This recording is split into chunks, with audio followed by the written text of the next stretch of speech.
La FRCA, le département de la Réunion et le CIRAD vous présentent Terre d'ici.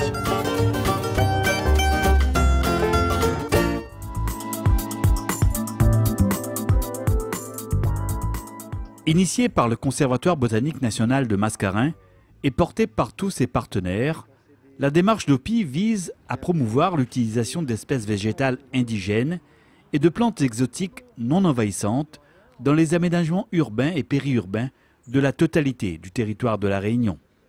Fabien Fournel est l'un des pépiniéristes associés à cette démarche originale. Ce matin-là, il réceptionne 2 enveloppes contenant des précieuses graines. Donc là, on va transmettre des semences d'espèces à la pépinière Fournel, d'après leur origine géographique. Et comme ici, on est à la possession, toutes les semences qui vont être transmises ici ont leur origine à la possession, selon les ravines ou selon les sentiers. Sur les bassins. Sur les bassins.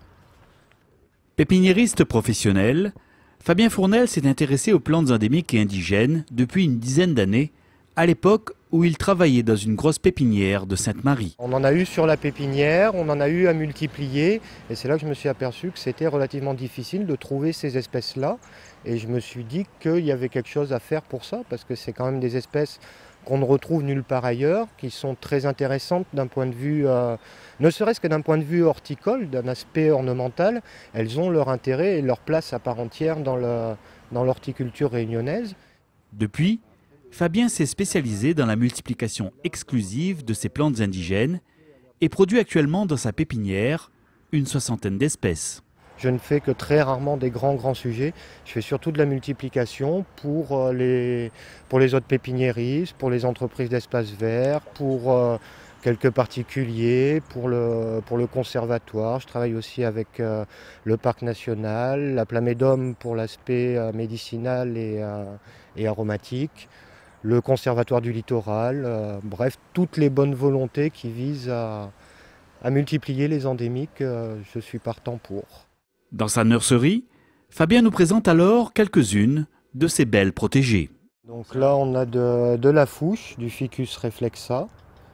Là, on a du bois d'olive noire, par exemple, en semis, celui que j'étais en train de désherber tout à l'heure.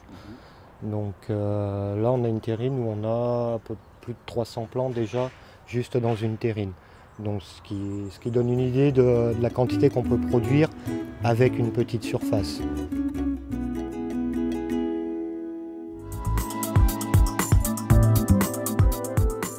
Nous sommes sur le site de l'Armée-Flore à Saint-Pierre, au cœur d'un des premiers arboretums labellisés d'OPI, une démarche initiée par le Conservatoire botanique national de Mascarin et qui vise à utiliser davantage les plantes indigènes dans les aménagements paysagers urbains. Ça sert à quoi d'ailleurs un arboretum? Alors un arboretum, ça sert tout d'abord, c'est une banque de semences pour les professionnels. Donc ça leur permet de venir chercher des semences, des espèces qui les intéressent et surtout d'avoir une traçabilité sur ces plants. Alors nous les plantes, elles ont été données par le conservatoire en 2013 et donc on a pu inaugurer l'arboretum en septembre 2014, donc par un partenariat qu'on a avec le conservatoire. Pour l'heure, une 50aine de plantes d'une 30aine d'espèces s'y épanouissent, des plantes indigènes dont certaines fleurissent pour la première fois cette année. Voilà, on a des fruits et on va bientôt pouvoir récolter les graines. Donc là, tous les bois de golettes de cet arboretum produisent des graines cette année.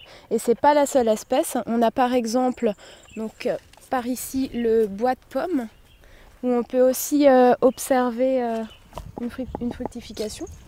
Donc là, c'est le seul individu qu'on a dans cet arboretum, donc on essaie d'en prendre soin. Prendre soin de l'environnement, c'est ce à quoi s'attache Marie-Bernadette Prudhomme. Architecte paysagiste, elle conçoit des aménagements urbains où les plantes indigènes occupent une place importante.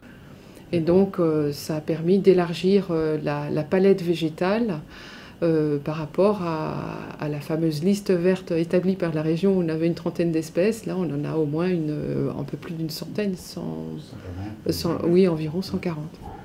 Pleinement associée à la démarche d'OPI, la commune de Petite-Île intègre désormais systématiquement des plantes indigènes dans tous ses aménagements paysagers. Petite-Île a toujours été au vert, Petite-Île a été connue depuis des dizaines d'années sur son côté agricole. Mais ce que nous voulons démontrer, c'est qu'il y a aussi un côté naturel, paysager, végétal, patrimonial à Petite-Île et nous voulons capitaliser sur cette démarche.